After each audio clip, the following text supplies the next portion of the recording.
qui compte à peu près pour 7%. Le transport pour à peu près 6%. Si nous prenons la composante alimentaire, vous verrez que sur un glissement annuel, nous sommes à 2,5% de hausse. Ce que cela veut signifier, ça veut dire qu'il y a encore la pression sur les prix, mais elle a ralenti au cours des 12 derniers mois. Et au cours des 3 derniers mois, on est même arrivé donc à un repli. Et ce qu'il faut retenir, c'est que le panier de la ménagère, comme on le dit de façon technique, au Sénégal, 50%, c'est des dépenses alimentaires, 12% ce sont des dépenses de logement. On viendra tout à l'heure donc pour qu'on sache comment nous avons ciblé. Alors, pourquoi ce qui se passe sur l'alimentaire peut avoir une répercussion importante sur le coût de la vie? C'est le graphique qui suit. Et c'est tout cela qui justifie le fait que le projet, que le nouveau régime du président Diomaye Faye et du Premier ministre Ousmane Sonko, ce projet insiste beaucoup sur la souveraineté alimentaire. Si vous regardez la courbe en bleu, donc comme la courbe en orange, je pense que ça donne l'allure un peu de ce que nous connaissons. Peut-être qu'on peut venir sur la courbe suivante, sur la composition des importations de produits alimentaires. C'est parce que fondamentalement au Sénégal, nous importons l'essentiel de nos produits de consommation courante. Que ce soit l'alimentaire, que ce soit le pétrolier. Si nous prenons l'alimentaire, en 2017, les importations faisaient 683 milliards. En 2022, on est à presque 1100 milliards. Et comme nous l'avons montré, les prix à l'international sont des prix qui augmentent, qui ont fortement augmenté pour les chocs qu'on connaît. Et l'essentiel de ce que nous faisons, nous l'importons. Donc dans un tel contexte, l'État du Sénégal s'est attelé à réduire l'impact sur le niveau de vie des populations de ces chocs externes. Et ce sont des chocs qui affectent tous les pays du monde, tous les pays du monde. Le président de la République et le Premier ministre le disent, le répètent, que le peuple sénégalais a fait des sacrifices énormes pour l'avènement de ce nouveau régime. Et donc nous avons l'obligation, au niveau et du président de la République et du gouvernement, de rendre hommage à ce peuple en l'aidant à supporter ce coût de la vie. Mais si nous disons cela, la présence du ministre des Finances à ce point de presse est très significative, c'est que les marges sont quasi inexistantes. Le régime a hérité d'une situation financière, des finances publiques particulièrement stressée. Mais dans ce contexte, il aurait été plus facile de dire « on ne fait rien ». Non. Le gouvernement est allé chercher les niches résiduelles pour lancer des toutes premières mesures de baisse. Et pour cela, nous voudrions remercier toutes les parties prenantes, que ce soit les entreprises, les opérateurs, les consommateurs, qui ont accepté de répondre à un processus de concertation qui a paru long, mais qui était nécessaire. Il fallait le faire dans une très grande sérénité, le faire en toute responsabilité. Parce que des mesures, lorsque vous les prenez, il faut que ce soit des mesures viables et permanentes. Ce processus de concertation a démarré par l'analyse des contraintes notées dans l'application des mesures de 2022. Ensuite, des séances d'orientation avec le Premier ministre, comme vous le voyez à l'écran. Et le Premier ministre s'est investi personnellement pour rencontrer les meuniers, les importateurs, la compagnie sucrière sénégalaise, les entreprises de télécommunications. Il les a reçus soit en groupe, soit en face à face. Et ces services ont tenu des séances plénières de concertation avec les importateurs, distributeurs, commerçants, industriels, associations de consommateurs. Des réunions techniques ont été tenues avec les boulangers, les cimentiers, les importateurs, les huiliers, les opérateurs d'engrais. Ensuite, suivi d'entretiens et d'échanges parce qu'il faut paramétrer. Il ne faut pas oublier qu'au début de la chaîne, il y a un producteur, il y a un fournisseur, à la fin de la chaîne, il y a un consommateur. Nous devons prendre des mesures qui soient des mesures équilibrées. L'outil de production doit être préservé. Et le consommateur sauvegarder son revenu disponible dans sa dépense. Il y a eu des séances de conciliation. Effectivement, c'était nécessaire. Et ça traduit toute la responsabilité que ce gouvernement veut jouer. Nous ne voulons pas de mesures, on va dire, populistes. Nous ne voulons pas de mesures à la va-vite. Il faut que ça soit concerté et c'est ce qui s'est fait. Il y a eu des gaps entre ce que le gouvernement voulait et ce que les commerçants ou les producteurs pouvaient. Et ça a nécessité donc des conciliations, soit en présentiel, soit en mode de conférence téléphonique. Et enfin, nous avons soumis au Premier ministre en validation donc ces mesures et qui ont été soumises à Monsieur le Président de la République qui les a approuvées. Je m'en vais à présent donc vous donner les toutes premières mesures.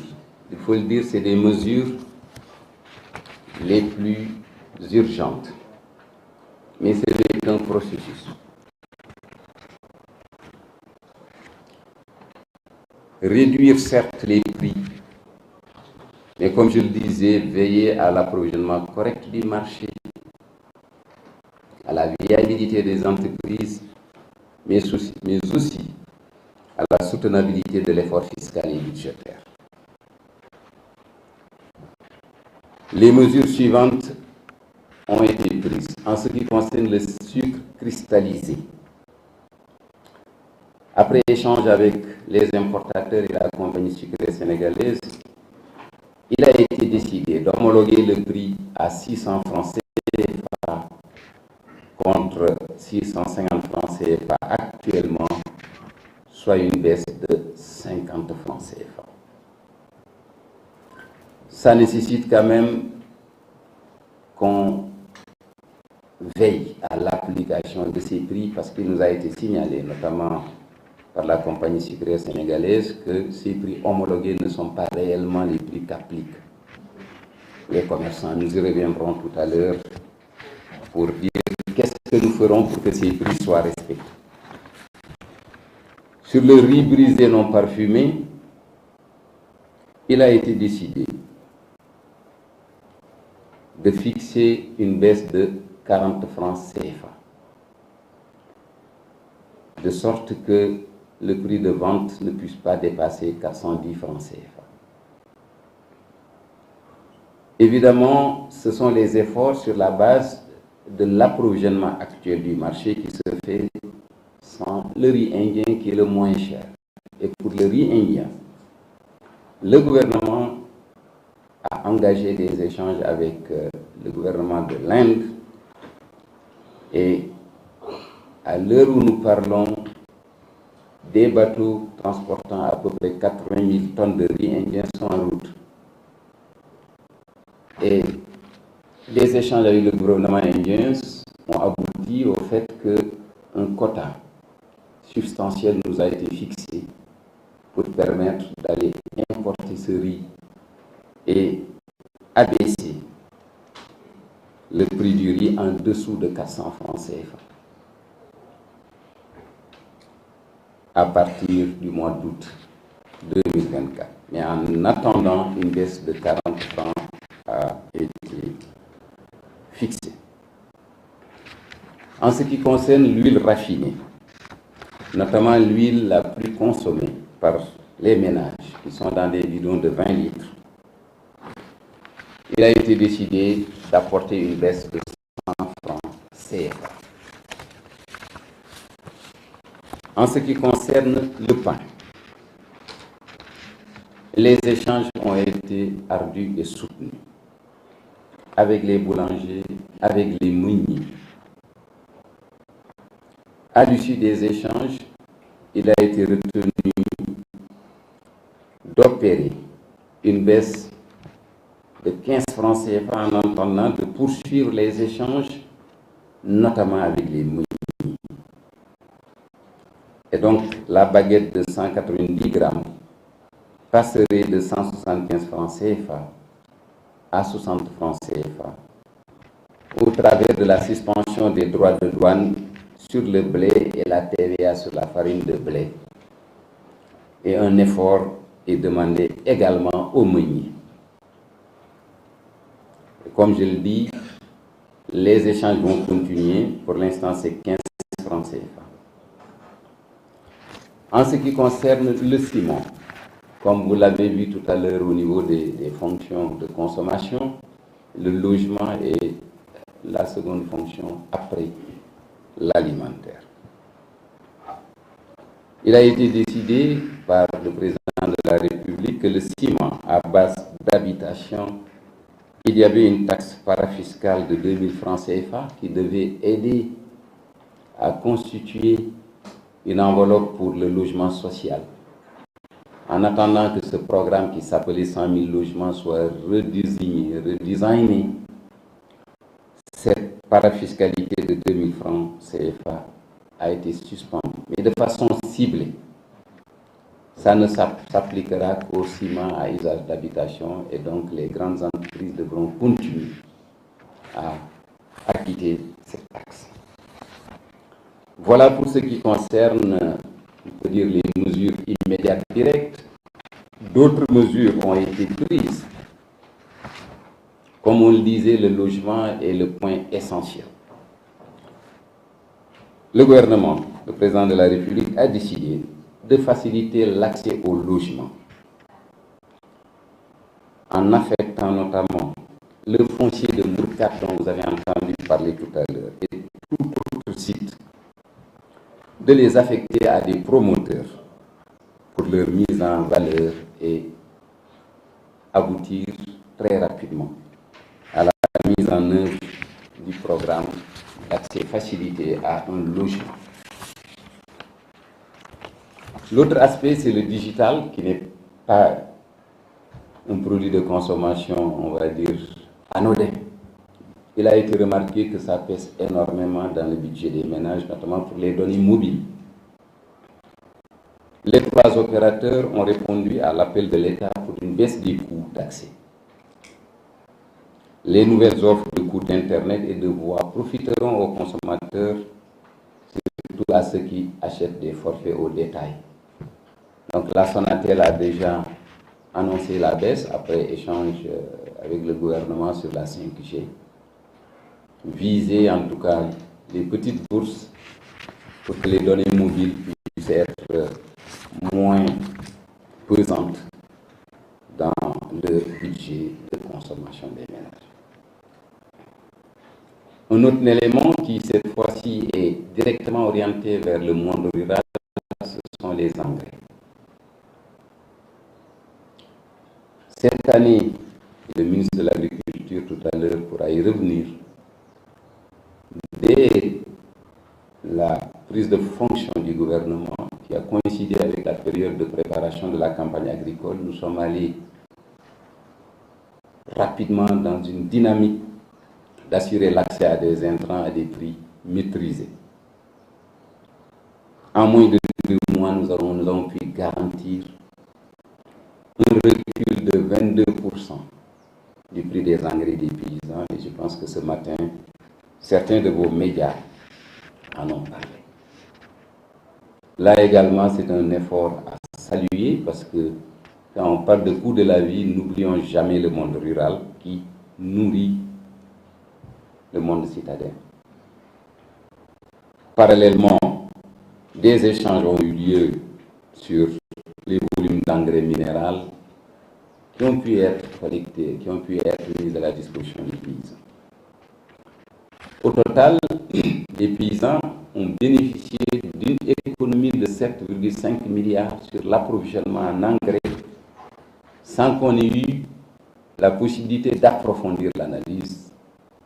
C'est simplement en amenant les éléments de transparence à la surface. Lancer un appel d'offres, ce qui a permis tout de suite d'avoir une baisse de 22%. Cela veut simplement dire, et on y reviendra, que sur tous les produits de consommation, les grands produits de consommation courante, il y a des marges que le gouvernement va aller rechercher. Quelles sont les perspectives sur lesquelles nous travaillons actuellement? Il y a d'abord les mesures d'accompagnement de ce que nous venons d'annoncer. Nous devons revenir à une régulation et une maîtrise des prix. Ce qui se passe sur les prix ne traduit pas simplement un prix, disons, d'acquisition, mais il y a parfois de la spéculation ou bien des marges particulièrement élevées qui sont appliquées. Le gouvernement a décidé, comme mesure d'accompagnement à ces mesures, de mettre la régulation et la maîtrise des prix au centre de tout. Par le renforcement du contrôle économique. Mais en cela, nous faisons un appel aux citoyens pour qu'ils soient des acteurs de la surveillance du respect des prix homologués. Je le signalais tout à l'heure. Pour assurer cette régulation, le gouvernement va revenir au système des magasins témoins dans toutes les localités. Des magasins témoins vont être mis en place en impliquant les jeunes et les femmes. Ça créera des emplois et ça donnera également une traduction concrète de l'engagement du gouvernement désormais de faire du service civique et des volontaires civiques une arme de développement. Donc, ça va être mis en place au travers des magasins témoins. Les moins jeunes s'en rappelleront la Sonadis, qui était donc une société de l'État qui parvenait à réguler les prix. Ce n'est pas pour aller concurrencer, mais c'est pour aller faire de l'affichage clair et net. Il y a également le marquage des importations et la digitalisation. Nous allons utiliser beaucoup de la digitalisation pour que les spéculations et les marges indues ne soient plus de mise.